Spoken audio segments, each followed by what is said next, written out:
There are movies that arrive quietly, make their money, and disappear into the back catalog of cinema history without leaving much of a mark on the culture. And then there are movies like Stargate. When Roland Emmerich and Dean Devlin released their Ancient Gods Meet Alien Technology spectacle in October 1994, almost nobody in the professional filmmaking world gave a serious chance. The concept was strange. The budget was steep. The director was German and largely unproven in American blockbuster territory. The studio system had already slammed the door in their faces more times than anyone cared to count. And yet, against every reasonable expectation, Stargate walked into cinemas around the world and made nearly $197 million against a production budget of $55 million. That is not a modest success. That is an emphatic one. But the numbers alone do not tell you the real story of what went on behind the scenes of this film. The real story is far stranger, far more entertaining, and far more human than any box office figure could capture. Because the truth is that Stargate very nearly did not exist at all, and the reasons why it almost failed are just as fascinating as the reasons it ultimately succeeded. So sit down, because what follows is a deep dive into 12 of the most bizarre, surprising, and genuinely remarkable facts surrounding the making of a film that changed science fiction television forever, even though the people who made it never intended it to go anywhere near a television screen.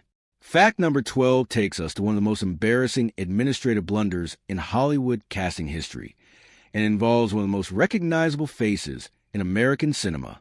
Kurt Russell, the man who would eventually bring Colonel Jack O'Neill to life with that characteristic mixture of dry humor and military weariness, did not want to make this film.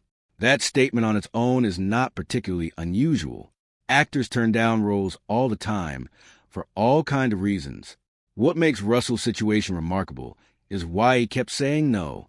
It was not a scheduling conflict. It was not a creative disagreement with the director. It was not a problem with the money, though the money would eventually become part of the conversation. It was something far simpler and far more embarrassing. Someone had sent him the wrong version of the script, not a slightly different draft, not an alternate take on a few scenes, a genuinely unfinished, rough, early-stage document that was never supposed to leave the writer's room in the first place. This was a version of the screenplay that still had the fingerprints of uncertainty all over it, full of underdeveloped ideas and scenes that had not yet found their purpose. Russell read it, formed a clear opinion about its quality, and declined the offer. Then the producers came back. He declined again. This cycle repeated itself with a persistence that would have worn down most actors. But Russell remained unmoved because from where he was sitting, he had read the material, and the material was not good. Nobody on the production side caught the error for an embarrassingly long stretch of time. It was only when someone finally went back through the communication trail and realized that Russell had never actually received the completed shooting script that the situation began to make sense. A copy of the correct version was sent over. Russell read it. His entire position shifted. Dean Devlin later recalled Russell's reaction being something remarkably understated, a simple acknowledgement that the finished product was not nearly as bad as he'd been led to believe. That understatement, combined with a reported salary of $7 million that turned heads across the industry, was enough to bring him on board. The wrong script had nearly cost the film its lead actor. The right one fixed everything, even if the fix arrived later than it ever should have. Fact number 11 involves an actor who was not trying to get the role at all and used a financial demand as an exit strategy that catastrophically backfired on him. J. Davidson occupies a genuinely unusual position in film history. He was not, by any traditional measure, a career actor when Stargate came looking for someone to play R.A., the ancient alien masquerading as a god at the center of the story. Davidson had come to public attention to The Crying Game in 1992, a film that earned him an Academy Award nomination and thrust him into a spotlight he found deeply uncomfortable. He was a fashion designer working in London. He had not pursued acting with any particular ambition. He had stumbled into it through a social connection, found himself nominated for one of the most prestigious awards in the industry, and then discovered that the attention this brought was not something he wanted more of. When the Stargate producers contacted him about the role of R.A., Davidson made a calculated decision. He would name a fee so outrageous that the conversation would end immediately. $1 million. For an actor with minimal credits, no established box office draw, and no particular desire to be in another film, this figure seemed like an obvious and immediate conversation stopper. He waited for the polite rejection that would free him from the obligation. The producers said yes.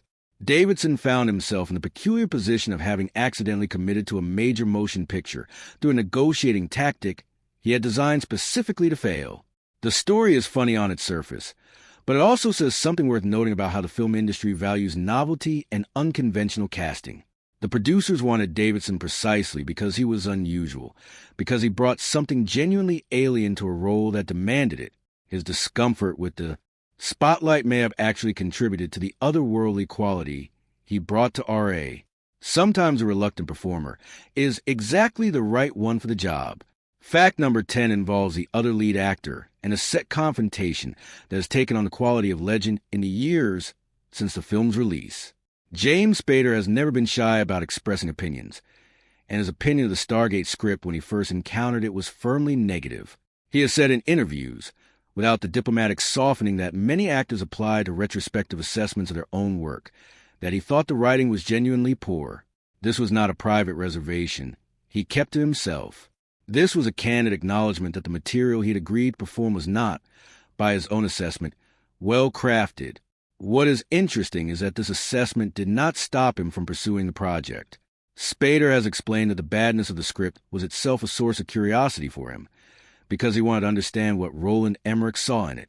There was something about the gap between the quality of the writing and the ambition of the concept that made him want to sit across from the director and have a conversation. That conversation apparently worked.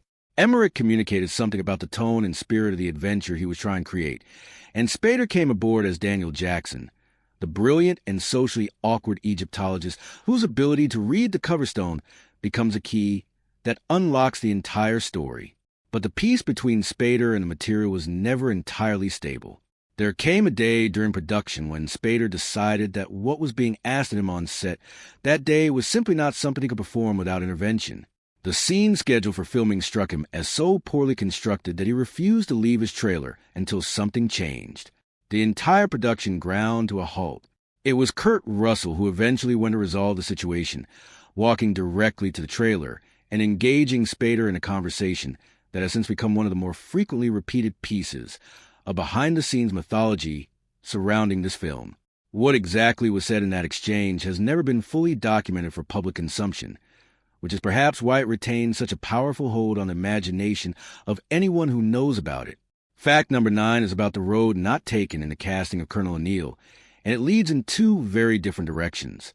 Before Kurt Russell became the face of the character, the filmmakers had conversations with two other actors whose involvement would have produced entirely different films. Sean Connery was one of them.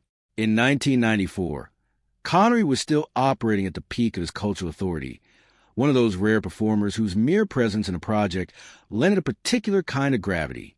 The character of O'Neill, as written, carries a specific emotional weight.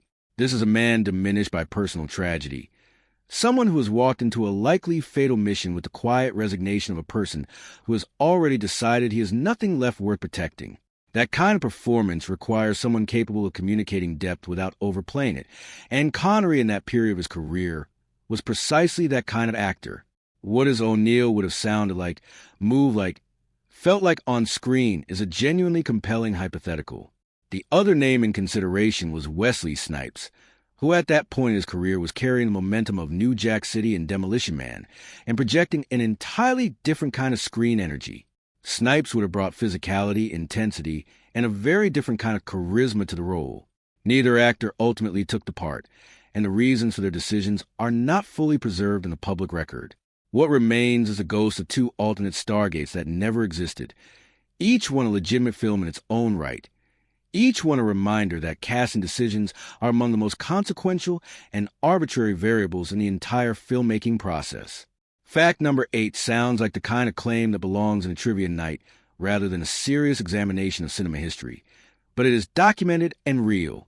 Stargate was the first motion picture in history to have an official website built specifically to promote its release. In 1994, this was not a standard element of a studio marketing campaign. There was no standard marketing campaign that included digital components because the digital landscape, as most people now understand it, simply did not exist in any recognizable form. The internet was not a place where ordinary cinema audiences spent their time. The concept of visiting a website to learn about an upcoming film would have been, for the overwhelming majority of the people who eventually bought tickets to Stargate, a completely foreign experience. And yet the production team built one. They created a web presence for this alien portal adventure at a moment in history when almost nobody watching the film would have known how to find it. The decision to do so was a leap into territory that had no proven commercial value, made by a team that was already taking risks on almost every other front. Looking back from a position where studio websites and social media campaigns and digital marketing ecosystems are simply the assumed infrastructure of any major release, the Stargate website feels almost poignant. It was a small, probably fairly rudimentary collection of pages existing in a world that had not yet figured out what the internet was for. But it was first. That distinction is real, and it belongs to this film about a portal through space and time. Fact number 7 is about the man who scored the film and the circumstances under which he received the job, which says something honest and unglamorous about the economics of creative work. David Arnold is now a composer of genuine distinction. His work on 5 consecutive James Bond films, beginning with Tomorrow Never Dies in 1997 and running through Quantum of Solace in 2008, has placed him among the most recognizable names in British film music. His themes are the kind that attach themselves to your memory and stay there. But in 1994, none of that had happened yet. Arnold was 32 years old. His film composing career consisted of a single low-budget British crime film called The Young Americans that had passed through cinemas without generating much noise, and he had recently applied for a job at a video rental shop because the gap between composing work was long enough and financially uncomfortable enough that he needed to find a way to pay his bills. This is not an unusual situation for creative people working at the beginning of their careers, but it is worth sitting with for a moment. The man who would eventually score some of the most iconic spy cinema of the late 20th and early 21st century was at the point when his most significant opportunity arrived, looking at job listings for video shops. The connection that brought Arnold to Emmerich and Devlin ran through a producer who had worked on The Young Americans and an executive at Carolco who had heard his music from that film. The score was passed along, the filmmakers responded to it, and Arnold was hired to compose the music for a $55 million production. He worked on it for months, revising and refining as production schedules shifted and timelines extended, developing a sweeping orchestral work that borrowed from ancient Egyptian musical traditions and married them to conventions of cinematic adventure. The score he created is, by most assessments, one of the genuine strengths of the finished film. It arrived in a world at a time when his composer was still wondering whether he might need to supplement his income by recommending films to strangers from behind a rental counter. Fact number 6 explains why the film ended up being made the way it was, by whom it was made, and through what unlikely combination of persistence and European financing. Every major Hollywood studio passed on Stargate. This was not a situation where 1 or 2 executives expressed reservations, and the project found a home elsewhere. Emmerich and Devlin took their concept to the full range of the American studio system and received the same answer everywhere they went. The problem, as studio executives framed it, was budgetary. The scope of what the film required, the ancient Egyptian setting reconstructed in elaborate practical detail, the alien desert planet, the action sequences, the technology, suggested to the people with the checkbooks that this was a $100 million production. Emmerich insisted he could make it for half that. Nobody in Hollywood believed him, partly because the numbers did not obviously support the claim, and partly because Emmerich himself did not yet have a track record that would have made such a claim credible in those rooms. He had directed Universal Soldier, but he had come onto that project as a replacement for another director rather than as the original creative choice, which is not the kind of credit that inspires confidence when you are asking studios to fund an alien pyramid epic. The breakthrough came not through any American institution, but through the enthusiasm of a single individual. Mario Kassar, the executive producer who co-founded Carolco Pictures, had a personal passion for Egyptian art and history, and when he encountered the Stargate concept, he responded to it with genuine excitement rather than financial calculation. His involvement opened a door to the French production company Le Studio Canal Plus, which agreed to provide the budget. The film that Hollywood said would be too expensive to make for less than $100 million was made for approximately $55 million, and it earned nearly $200 million back. Emmerich had been right. The studios had been wrong. That outcome did not go unnoticed. Fact number 5 is about the most famous negative review the film received and the critic who delivered it with memorable brutality. Roger Ebert was, at the time of Stargate's release, the most widely read and most culturally influential film critic in America. His opinion carried weight in a way that very